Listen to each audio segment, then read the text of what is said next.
皆さんこんにちは。お城へようこそ。本日もお城巡りへやってまいりました。今回のお城は山口城です。早速行ってみましょう。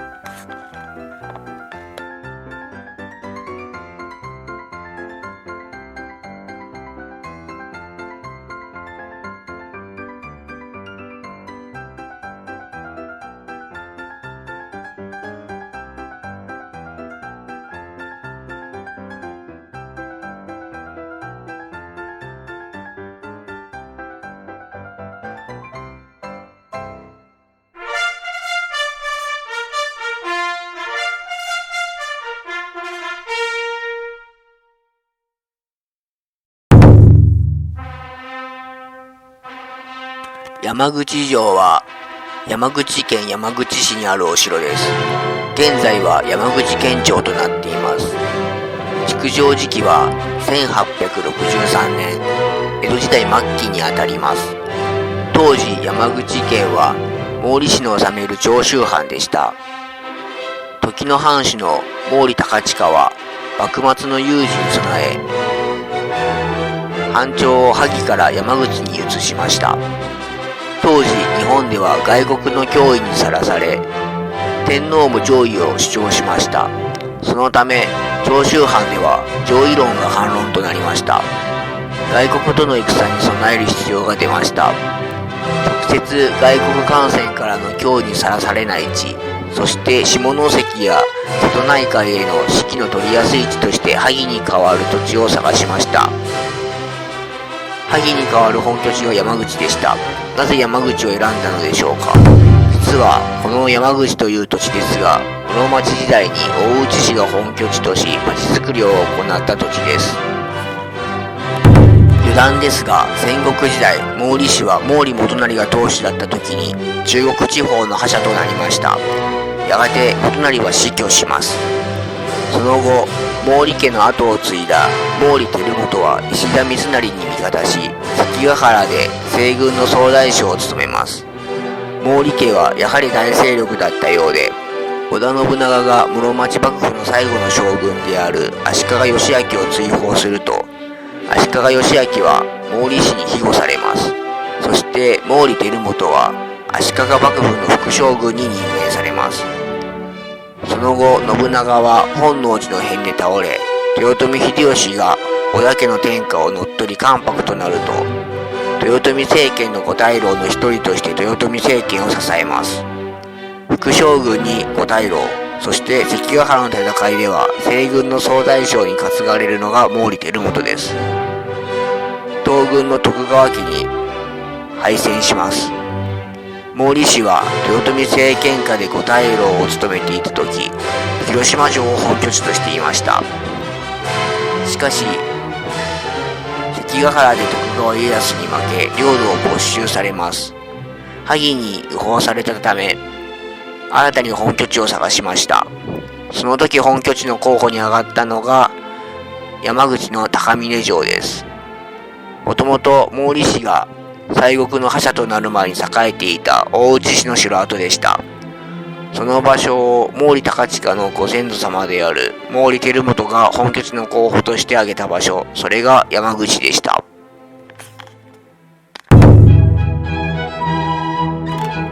幕末、外国からの脅威にさらされる中、毛利氏が新たに設けた山口城は平城です。戦国の大内氏の高峰城を詰めの城として活用した平城でした。詰めの城は緊急時の避難用に設けられたお城です。中世のお城は館の後ろに山があり、その山を緊急時の城として活用しました。詰めの城です。現在山口県庁となっている山口城跡ですが、砲台や土塁、水堀を備えた西洋式城郭が築かれたようです。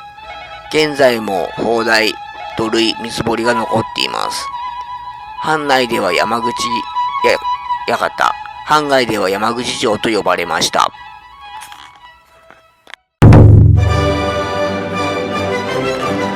1863年の4月16日に萩から山口へ本拠地を移されました。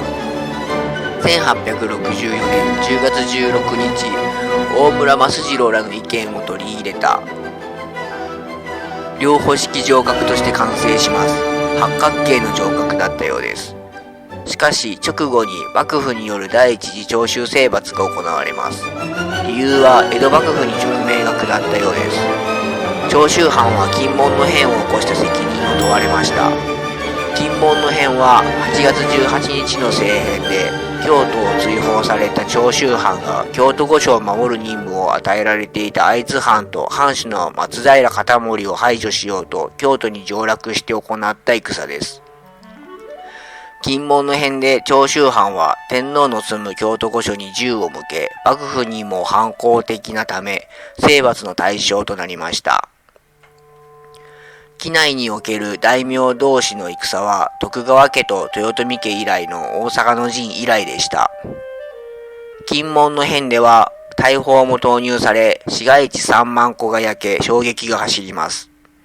禁門の変で長州藩は敗戦したため朝敵となりました。そして第一次長州征伐が行われます。江戸幕府は尾張徳川家の当主である徳川義勝を総大将とし、中国、四国、九州の21藩に出兵を命じました。長州藩は戦わずに降伏。三家老の切腹や四三坊の斬首で幕府に謝罪しました。結果として戦闘は行われず、正統軍は撤兵しました。この時、正統軍から長州へ命令が出されます。藩士親子からの謝罪文書の提出、五京と付属の脱藩浪士の始末、そして山口城の破却でした。まず長州藩から総督府へ、藩士親子からの謝罪文書が提出されました。そして山口城の破却ですが、長州藩は山口城は城ではなく館である。築城するときに元本拠地の萩城の御殿を移築したり、禁門の変で戦に負けて没収された江戸の桜田藩邸を解体して移築していたようです。新たに築城した際に幕府には館の移設として申請していたようです。山口城の破却が幕府軍が撤兵する条件と一つとなったという話です。結局、山口城は一部破却されました。そして一旦藩主は元の本拠地である萩城に戻ります。しかし翌年、また山口館に戻ってきました。明治に入り、藩藩置県が行われると、山口県庁となりました。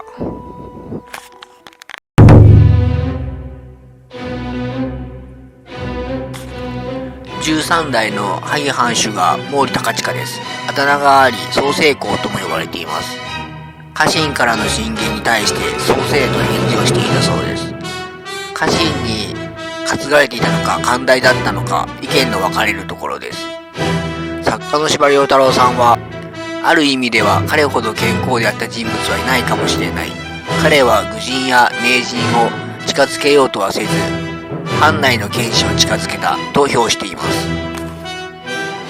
幕末の長州藩主である毛利高親、どのような人物だったのでしょうか。17歳の時に毛利氏の当主となります。思いがけない展開でした。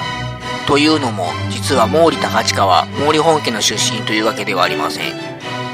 世襲家老が一門八家の一つである福原家の長男として生まれました。母親は側室です。10代藩主で父である毛利成元が死去すると、11代藩主に毛利成弘が藩主となります。しかし毛利成弘は幕府への手続きが終わった20日後ほどで死去したようです。毛利高親は急遽毛利成弘の存命を装って養子となり、毛利家の当主となりました。初めて国入りをした時に家臣団に気持ちと方針を表明しています。思いがけなく家督を継ぎ当惑している。これまで藩主になる見込みのない部屋住みだったため、前藩主の直伝もないまま藩主になった。若年で経験不足の自分一人で判断せず、補佐の家臣たちと分け隔てなく相談して政務に当たるというのが実情だったようです。こうして毛利家当主となった創成公毛利高親。どのような人柄でしょうか。高親が藩主に就任した頃、長州藩は財政難に苦しんでいました。高親はそれをよく知っていたため、喪服面を着て質素な振る舞いを見せながらお国入りしたため、民衆に感激されたようです。自分を律することができる人物だったようです。また藩政改革を多く実行しています。萩に入った1838年には早速財政難の解決に乗り出しました。質素倹約と貨幣流通の改正です。さらに3年後、江戸で文武修行の場である藩校優美館を建設します。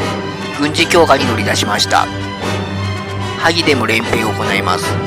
また国元の藩校である明倫館も改革しました。これらの改革は井上馨、桂小五郎、国重正文、高杉晋作、永井宇楽、野木マレ助、吉田松陰、須布清之助、村田家風など長州藩や日本の未来を担う人材を輩出しました。家柄や年齢にこだわらずに高杉晋作など多くの人材を登用しました。例えば11歳年下で下級武士の息子である吉田松陰の才を評価して重用し、自ら松陰の門下になったという話などもあります。吉田松陰は開国を断行する大老の井伊直弼による安政の大国の時にアメリカへの密航を企てたとして処刑される人物です。新しい文物への探求が強い人物でした。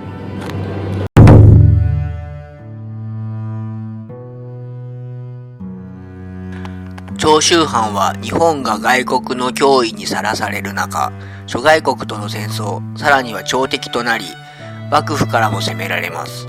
このような混乱の下で、長州藩の舵を取ったのは創成公毛利高親でした。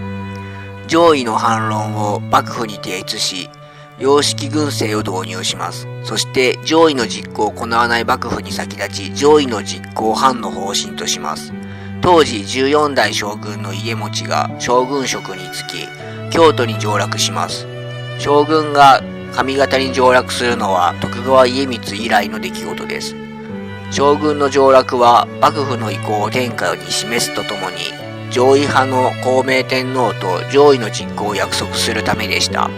しかし隣国の新王朝がアヘン戦争で散々負けたことを知る幕府は結局、上位の決行ができずに開国を選び、不平等条約を結びます。上位の約束は実行されませんでした。そのような中で長州藩はバカン海峡を封鎖し、無通国でオランダ、フランス、アメリカの外国船打ち払いを実行します。この後長州藩はフランス、アメリカから報復攻撃を受けることになります。長州藩は大砲を破壊されても修復し、さらに小倉藩の藩領を占領してそこに砲台を新しく築いて戦うのですが、あえなく敗戦します。さらにバカン海峡を封鎖されたことで経済損失を被ったと主張するイギリスは、オランダ、フランス、アメリカとともに17隻の連合艦隊を組み、長州藩を攻撃します。長州藩は敗北しました。余談です。連合国は賠償金を請求しました。払ったのはなんと徳川幕府です。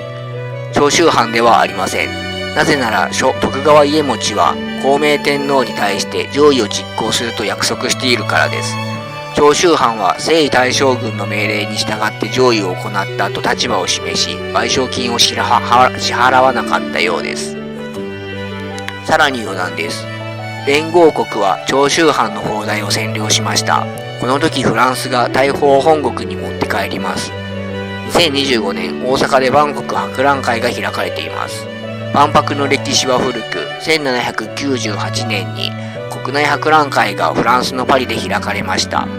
その後徐々に規模が大きくなり万国博覧会となるのですが、フランスは占領した際に大砲を持ち帰り博覧会で展示しました。現在はフランス・ブレストの海軍博物館に展示されているようです。別物ですが、オランダにある江戸時代の和製大砲です。特徴として砲身が長く装飾的なリング模様がついています。砲身は青銅製です。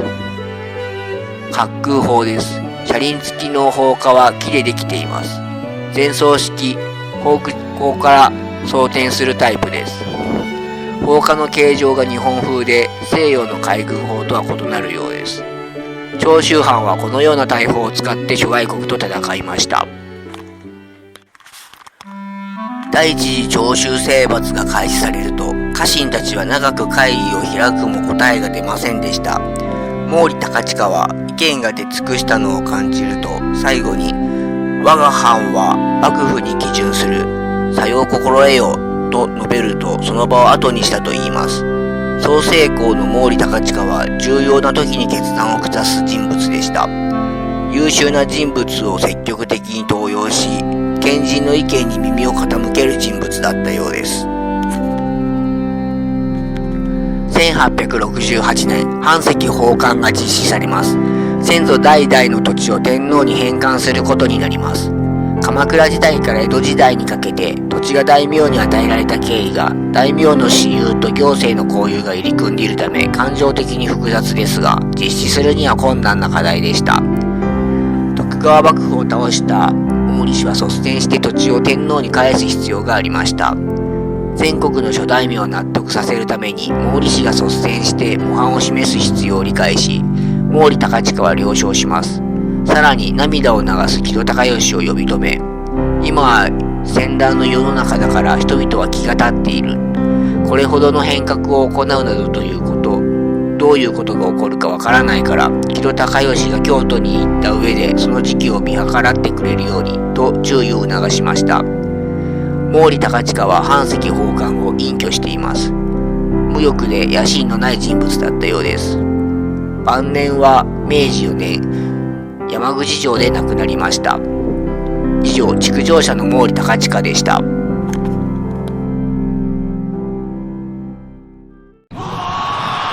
本日のお城巡りいかがでしたでしょうか。ぜひチャンネル登録、高評価ボタンよろしくお願いします。次回のお城巡りは岐阜県にある恵麻市八幡跡です。ぜひご期待ください。